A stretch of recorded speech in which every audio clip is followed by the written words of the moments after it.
Pontes Books, here with our last video for Chapter 8, our fun fact for today. So our fun fact is looking at, can dreams predict the future? So an interesting question, something that comes up in Chapter 8. So where we see this in the story is we can see Henry VIII, just right at the start of this chapter, wakes up and the chapter starts with this.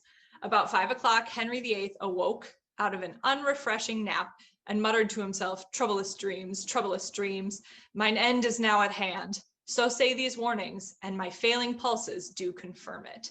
So something in his dream told him that the end was near for him, and then he wakes up and he's like, also my pulse isn't great, so he can just sense that death is coming for him. So I wanted to look into, is there anything that is based on in real life? Is there any research or evidence that supports, being able to see the future or even see the future relating to death? So first, I just wanted to look into, can dreams predict the future in general? So these types of dreams are referred to as precognitive dreams, which give you information about the future that you wouldn't have otherwise had.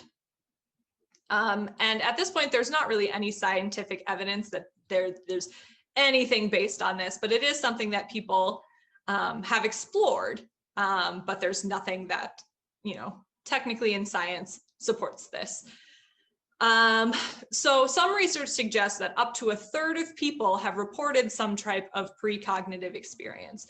So they have had a daydream or a night dream where they have thought of something that then ended up happening in real life. Some people say, or some kind of researchers say, that this number is even higher, that even more than 1/3 of people would say that, yes, they've experienced a dream where something actually happened. So they have a couple different explanations for this. So one of them is selective recall. So there was actually a researcher that studied, had people have a dream journal and then a real event journal, and they kind of compared those things to see if the things that were happening in the dream were happening in real life. And so they said some of these people, it seemed that they were able to remember more of the events in real life that happened to match up with things that were in their dreams, because they wanted to make that connection. Other possible causes, they said, could be just associating events that are unrelated, but you're kind of just making that association anyway. Could just be a coincidence, or subconscious connection. So they have all these explanations, but no scientist is saying that it was caused by, psychic abilities or anything like that, which should come as no surprise.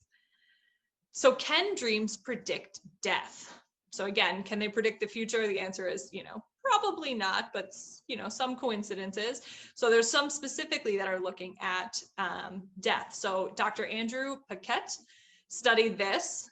So from 1989 to 2014, he would wake up and write down his dreams, and ended up following and recording the events of 11,779 dreams.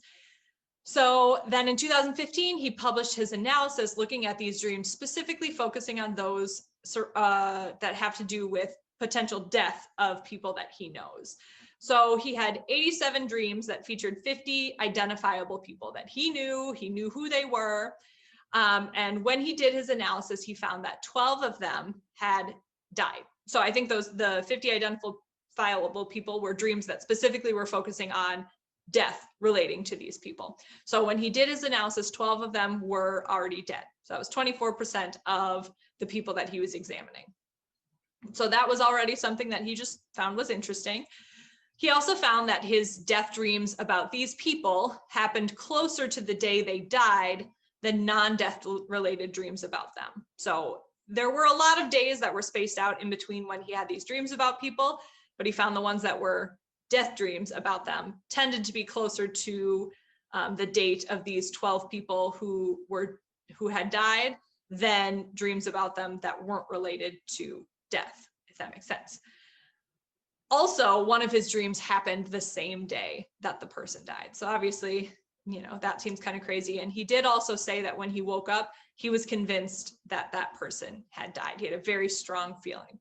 So something interesting to reflect on. But again, nothing no solid evidence about dreams predicting death. But there are some people that say different symbols do represent death, and don't look at these and panic because you had a dream about this the other day. There's plenty on this list that I've had dreams about, and I'm not panicking at this point. But these are sometimes signs of dreams in death, according to, these all come from the same site that I was looking at, but you could probably find multiple lists of these. So some of them could be the color black, snakes, then black cats, falling teeth. This is one that I know I've had a lot, is having teeth fall out. But they said it could be caused just by a toothache or anything too. And got plenty of those too. Blackbird. So again, that color black is a common theme in movies and things like that too, but also in our dreams. Some of these then get into very interesting ones that I was interested by: a nursing baby, saving a drowning man, travel plans. So if you're like in your dream prepping to go on a trip or traveling, and that makes me scared because I like to travel, but not really that scared. Having repetitive nightmares, singing and dancing, weird. You'd think that would be the opposite. And then the last one, drinking alone, drinking like alcohol alone. So those are just some of the signs. Again, you can look into more of them if you want to. There's a lot of like dream interpretation sources out there. But it's one of those things that, some people like to read into and some people like to look into just for fun, and some people completely ignore. So just thought I'd throw it out there. Have a good rest of your day.